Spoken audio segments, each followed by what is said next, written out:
आज पूरा Lutyens gang चुप रहा। आज खान मार्केट के भौंकने वाले कुत्ते एकदम चुप थे, हड्डी उनके मुंह में थी, कुछ नहीं बोले। आज ही के दिन इमरजेंसी लगी थी इस देश में। बहुत सारे लोग इमरजेंसी के बाद के, इमरजेंसी वाले तो अब बचे नहीं, तो उन्हें पता ही नहीं इमरजेंसी में हुआ क्या क्या था। उनके लिए एक फ्लैशबैक लेकर आए, वो फ्लैशबैक आपको दिखाएंगे। God bless you sir, vaccination is like strong. हाँ बिल्कुल, प्रणाम गुरुजी, अभी गुरु दक्षिणा गूगल पे से भेजा, फॉर्म भर दिया, थैंक यू फॉर योर। धन्यवाद संदीप सिद्धू जी, बहुत बहुत धन्यवाद। तब क्या क्या हुआ, घटनाक्रम एक फोटो में बड़े अच्छे से, बड़े प्यार से दिया हुआ है। आइए इसको देखें, क्या क्या चला, कैसे कैसे चला और कब कब हुआ।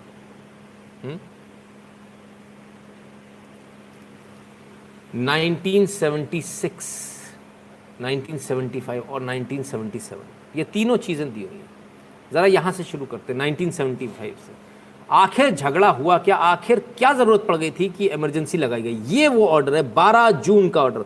Allahabad high court finds Indira Gandhi guilty of electoral malpractices, disqualified from parliament for 6 years. 6 साल के लिए इन्हें बाहर कर दिया गया था पार्लियामेंट से, पार्लियामेंट में ये नहीं जाएंगे। 6 साल के लिए इनको बैन कर दिया था। इन्होंने चुनाव में घोटाला किया था। ये वो कारण था जिसकी वजह से इमरजेंसी लगाई गई थी। सोचिए आप,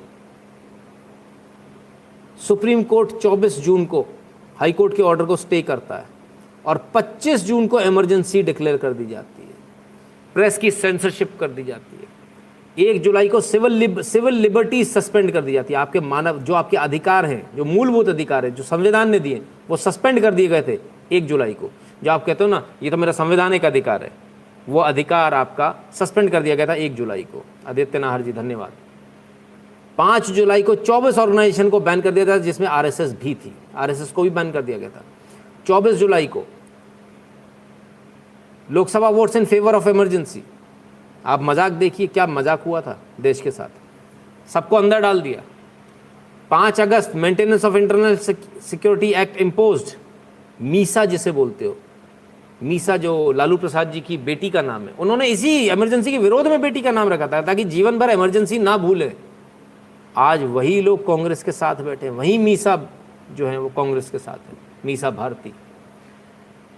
9 जनवरी को जो 7 फ्रीडम गारंटीड बाय कॉन्स्टिट्यूशन दे वर सस्पेंडेड। आपके मूलभूत अधिकार जो बचे हुए थे वो भी सस्पेंड कर दिए गए। 1976 में, 75 में इमरजेंसी लगी, 76 में। लोकसभा को बढ़ा दिया गया 1 साल के लिए 4 फरवरी को। कॉन्स्टिट्यूशन को 21 मई को अमेंड कर दिया गया। कॉन्स्टिट्यूशन के साथ खिलवाड़ हुआ। जो लोग आज बात कर रहे हैं, लोकसभा की लोग बात करते हैं कि भाई हमारी आज़ादी आज़ादी चिल्लाने वाले आज लोग मौजूद हैं, लेकिन उन्हें शायद ये नहीं मालूम कि ये आज़ादी उनके सारे जो जिसे कहते हैं ना फंडामेंटल राइट्स, वो छीन लिए गए थे। एक भी फंडामेंटल राइट नहीं बचा था आपके पास। 1 साल के लिए लोकसभा बढ़ा दी, नहीं कराएंगे चुनाव। आज लोग कहते हैं चुनाव कराओ। मोदी जी चुनाव क्यों करा रहे हैं? नहीं कराने चाहिए। ये वही लोग हैं, उस समय चुनाव नहीं कराए गए थे, बढ़ा दिया गया था, लोगों को जेलों में डाल दिया गया था, संविधान को अमेंड कर दिया गया, असंवैधानिक रूप से अमेंड किया गया। सोचिए आप, यह असंवैधानिक था, इसको अमेंड भी कर दिया गया। तमाम सारी चीज़ें हुई।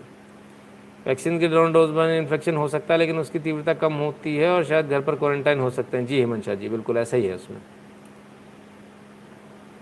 सर मेरा नाम अभिजीत है और आपकी आवाज़ सुनकर पूरे दिन की थकान दूर होती है। अरे वाह, बहुत बढ़िया अभिजीत जी, बहुत बढ़िया, धन्यवाद, बहुत बहुत धन्यवाद। तब क्या इतना ही नहीं रुका, यहाँ पर ही नहीं रुका। इमरजेंसी का जो चाबुक जो चल रहा था, इसके बाद 18 जनवरी को लोकसभा के इलेक्शन अनाउंस होते हैं। 24 जनवरी को जनता पार्टी लॉन्च होती है। सोचिए, 18 जनवरी को लोकसभा के अनाउंसमेंट हो रहा है, 24 को जनता पार्टी लॉन्च हो रही है। 6 मार्च को इलेक्शन, 16 मार्च को इलेक्शन शुरू होता है। 21 मार्च को इमरजेंसी हटा ली जाती है। 22 मार्च को जनता पार्टी मेजॉरिटी में आ जाती है। और तब आप आज का जो देख रहे हैं माहौल, ये तब है। बहुत सारे लोगों को इमरजेंसी शायद समझ में नहीं आती।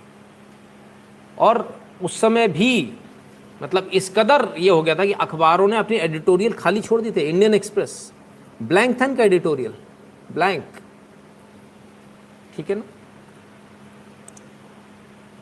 दैनिक जागरण, नया लोकतंत्र, सेंसर लागू, और नीचे लिखा था शांत रहें, ब्लैंक था ये, ठीक है। तो ये विरोध का एक तरीका, हालांकि इन लोगों को बहुत महंगी कीमत इसकी चुकानी पड़ी। जिन लोगों ने भी विरोध किया उनको बहुत महंगी कीमत इसकी चुकानी पड़ी थी विरोध करने की। विरोध करने वाले में और भी बहुत सारे लोग थे, जिसमें एक थे किशोर कुमार। इनके सारे गाने ऑल इंडिया रेडियो दूरदर्शन से हटा दिए गए थे, इनको बैन कर दिया गया था इनके द्वारा, जिसे बड़ा आयरन लेडी ये वो दुनिया भर की चीज़ें बताई जाती है। और तो और रविंद्रनाथ टैगोर और महात्मा गांधी के कोट्स को भी बैन कर दिया गया था। ये सबसे सरप्राइजिंग है, इनकी लिखी बातों को भी बैन कर दिया गया था। भाई बैंड है। चंद्रशेखर आजाद और भगत सिंह पर फिल्म बनाना बैन कर दिया था, और इनकी फिल्में बैन कर दी थी जो इनके ऊपर बनी थी। ये बिल्कुल अनोखी बात है। और उन सारे मीडिया को बैन कर दिया था जो प्रोटेस्ट कर रहे थे, जो इसके अगेंस्ट में थे। सब कुछ लिंक पे भेज दूंगा, आप चिंता ना करें ना, ठीक है। ये किया कांग्रेस की सरकार ने, ये किया कांग्रेस की, जिसे कांग्रेस बहुत बड़ा चढ़ाकर बताती है, उन मोहतरमा का किया धरा था। उन मोहतरमा ने सब कुछ किया, आपके देश में किया, और आज ही के दिन किया।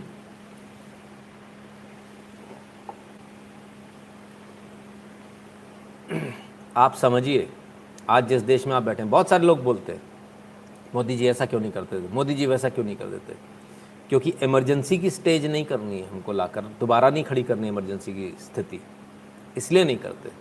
लोकतंत्र के तरीके से उसमें समय लगता है, लेकिन लोकतांत्रिक तरीके से ही चीज़ों को किया जाए वो सबसे बेहतर होता है, और वही आने वाले समय में स्टैंड भी करेगा। वरना इसी प्रकार से इस सरकार को याद किया जाएगा भविष्य में कि वो भी ऐसे ही थे, हम ऐसे नहीं थे, इसीलिए लोकतांत्रिक मूल्यों में विश्वास रखते हुए काम कर रहे हैं। तभी लोग छाती पर मूंग दल रहे हैं, सड़कों पर बैठे हुए हैं, दंगे कर रहे हैं, गुंडाई कर रहे हैं। इनका भी इतिहास लिखा जाएगा, चिंता न करें, ये देश याद रखेगा। महोदय, मेरे विचार से समस्त हिंदूवादी संगठनों को आप जैसे अमूल्य सनातनी धरोहर को संरक्षण देना चाहिए व आपकी सुरक्षा की जिम्मेदारी लेनी चाहिए। जय श्री राम। अमित पांडे जी, भाई बहुत बहुत धन्यवाद आपका, पर ऐसा होता नहीं है है ना, ऐसा होता नहीं है, ठीक है ना। तुषार जी कहते हैं Twitter also choose today to test their version of emergency when is law minister going to act. आ रहा हूँ सर, उस पर भी आ रहा हूँ, ट्विटर पे भी आऊँगा, सब चीज़ों पर आऊँगा।